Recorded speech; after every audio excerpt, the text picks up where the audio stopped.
आज हम लोग क्या सीखेंगे कि हम कोई पैराग्राफ है उसको कैसे लिखते हैं। तो पैराग्राफ क्या होता है, कोई भी एक गिवन टॉपिक होता है, हाँ उससे रिलेटेड लाइंस लिखते हैं। अब किड्स जो सेंटेंसेस होते हैं उनमें क्या क्या यूज होता है, इससे पहले हमने इतने सारे चैप्टर्स पढ़े हैं, active voice, passive voice, speeches, direct speech, indirect, tenses, punctuation marks, तो वो सब यूज करेंगे हम to make write a paragraph. तो हमारा पहला एग्जांपल क्या है, विजिट टू अ जू। तो हमारा टॉपिक क्या है कि विजिट टू अ जू। अब इस टॉपिक से रिलेटेड हमको क्या लिखना है, सेंटेंसेस लिखना है जो कि क्या बनेगा, पैराग्राफ बनेगा। तो a zoo is the place where the beasts, wild birds, reptiles like snakes, crocodiles, etc. are kept. तो अब हम क्या बता रहे हैं, सबसे पहले बता रहे हैं कि जू क्या होता है। जू ऐसी जगह होती है जहां पे बर्ड्स, स्नेक्स, एनिमल्स, क्रोकोडाइल्स इन सबको रखा जाता है। फिर हम बताएंगे कि विजिट, कि हमने कब विजिट करा। तो last Sunday we went to see the zoo in Delhi. हमने कब गए, संडे, और किस जगह था वो जू, दिल्ली में। The zoo is spread over many miles. There are more than 2000 animals besides wild birds in this zoo.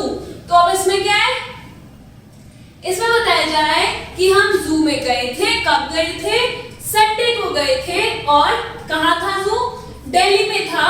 और वो जो जू था वो बहुत फैला हुआ था, मतलब कि बहुत बड़ा था, और उसमें मोर देन 2000 एनिमल्स रखे गए थे वाइल्ड बर्ड से अलावा।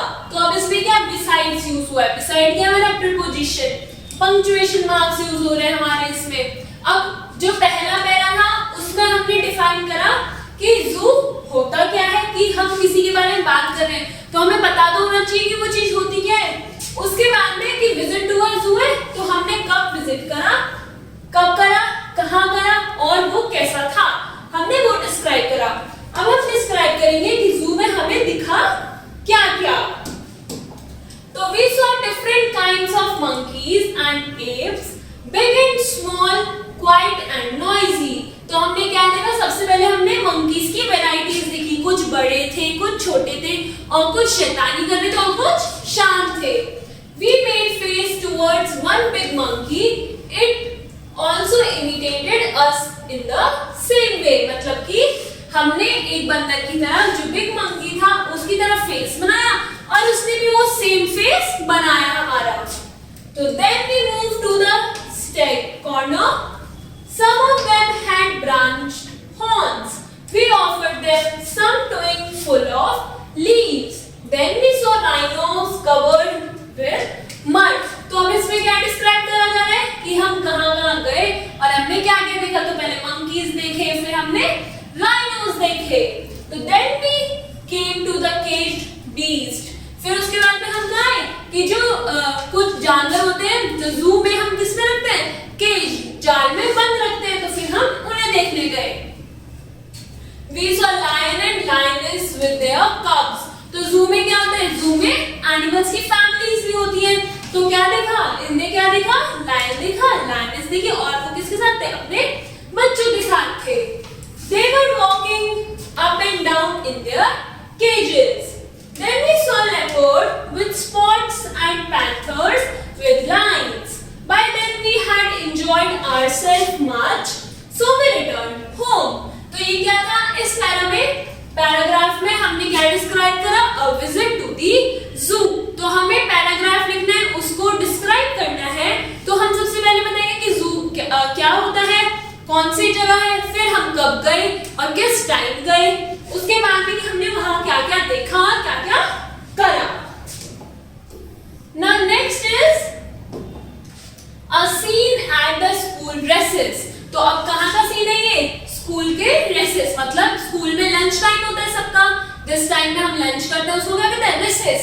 तो अब ये वहां का सीन है। तो recess period is the most significant and tempting period. तो इसमें सबसे पहले बताया कि रेसेस पीरियड कैसा होता है कि वो बहुत सब वेट करते हैं। जब हम स्कूल में होते हैं तो हमें वेट करते हैं ना हम कि जल्दी से लंच हो, फिर लंच हो जाता है तो हम छुट्टी होने का वेट करते हैं।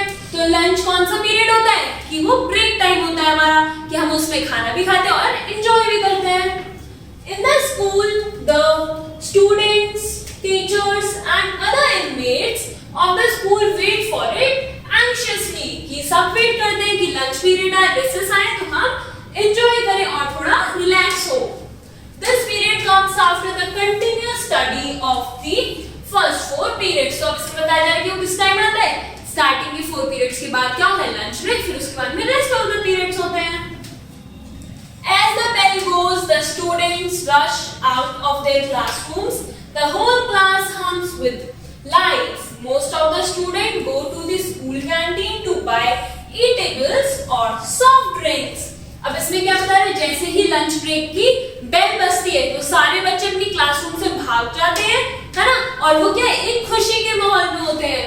फिर कुछ बच्चे तो कहाँ चले जाते हैं, स्कूल कैंटीन में कुछ खरीदने के लिए, खाने के लिए या फिर सॉफ्ट ड्रिंक्स खरीदने के लिए।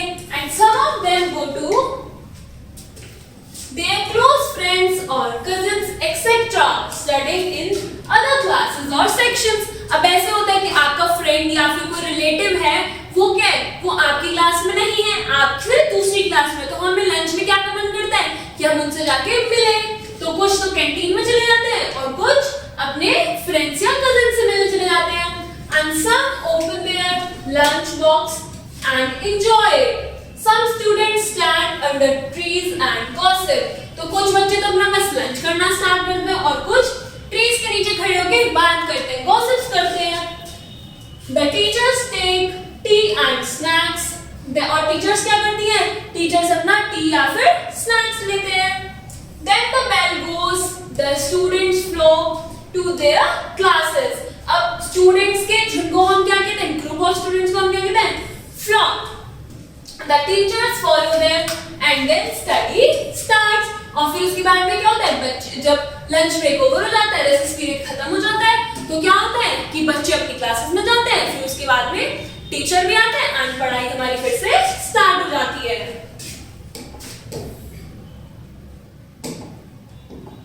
Now third is annual prize distribution। अब हमारे सबके स्कूल्स में क्या होता है, एनुअल फंक्शंस होते हैं, राइट। तो एनुअल फंक्शन में क्या होती है, एनुअल प्राइज डिस्ट्रीब्यूशन सेरेमनी। तो आप उसके बारे में क्या है, paragraph. The most important function in the school is the annual prize distribution. Annual prize distribution बहुत इंपॉर्टेंट फंक्शन होता है सभी स्कूल्स में। This year it was celebrated on 15th December with great pomp and show. तो अब इसमें क्या है, इसमें हमें बताया कि एनुअल प्राइज डिस्ट्रीब्यूशन क्या है, ये बहुत इंपॉर्टेंट फंक्शन है, कहाँ होता है, स्कूल्स में होता है। फिर हमने बताया कि अब इस साल किस दिन हुआ, 15 दिसंबर में। The arrangement was made in a huge pandal. A beautiful stage was also made. There was a row of nearly 10 chair behind the tables. अब ये क्या है, अब पहले हमने बता दिया कि क्या होता है, फिर अगेन कि कब हुआ, हमने टाइम वेन्यू ये सब डिस्क्राइब करा। उसके बाद में कि वो कैसा था, हमने उसको एक्सप्लेन करा है। Then colored flags were seen everywhere. Chairs and benches were arranged in the pandal। अब कहाँ हुआ, अरेंजमेंट बना ह्यूज पंडाल में, और कैसा था, बहुत सुंदर था, वहां पे कलर्ड फ्लैग्स थे और चेयर्स एंड बेंचेस भी अरेंज थी। The guests took their seats in the pandal. तो जो गेस्ट थे वो कहाँ बैठे, वो पंडाल में बैठे, अपनी सीट ली। अब गेस्ट बोला हमने, तो कौन कौन guest, the commissioner, the chief guest and his companion set on the stage. अब स्टेज पे कौन कौन बैठे, कमिश्नर, चीफ गेस्ट और उनके साथ जो भी लोग थे। The function started with the national anthem. Function कैसे स्टार्ट हुआ, नेशनल एंथम से, नेशनल सॉन्ग से। Then the chief guest was garlanded amidst cheers। तो अब क्या, अब हमने क्या करा, वेलकम करा चीफ गेस्ट का। First और introductory speech was delivered by the principal। और प्रिंसिपल ने क्या दिया, जो इंट्रोडक्शन देते हैं, जो स्टार्ट करते हैं वो स्पीच प्रिंसिपल ने दी। Then poems and songs in Hindi, English and Sanskrit were sung। उसके बाद में ये बता दिया हमने कि फंक्शन स्टार्ट कब हुआ, फिर क्या हुआ, उसके बाद में हमने बताया the principal read out the annual progress report of the school, then prizes were awarded, और उसके बाद में क्या हुआ, प्राइजेस अवॉर्ड हुए. Then the chief guest gave his speech. He congratulated the prize winners and encouraged the weak students to work harder. Then the guests were given a tea party. We got sweets. तो हमने आज क्या सीखा, हमने paragraph writing सीखी. अब paragraph writing में topics कैसे थे, सारे इवेंट को डिस्क्राइब कर रहे हैं, जैसे कि जू में विजिट, रेसेस पीरियड और हमारा annual function, annual prize distribution. तो ये हमने इवेंट्स को डिफाइन करा. तो सबसे पहले हमने फर्स्ट पैराग्राफ में क्या बताया कि इवेंट क्या है, ये क्यों होता है. उसके बाद में हमने बताया कि कहाँ हुआ, कब हुआ, कैसे हुआ, फिर हमने उसको डिस्क्राइब करा एंड लास्ट में हमने क्या बताया कि वो एंड कैसे हुआ है. तो इसी तरीके से आपको अपनी एक्सरसाइज करनी है. Thank you.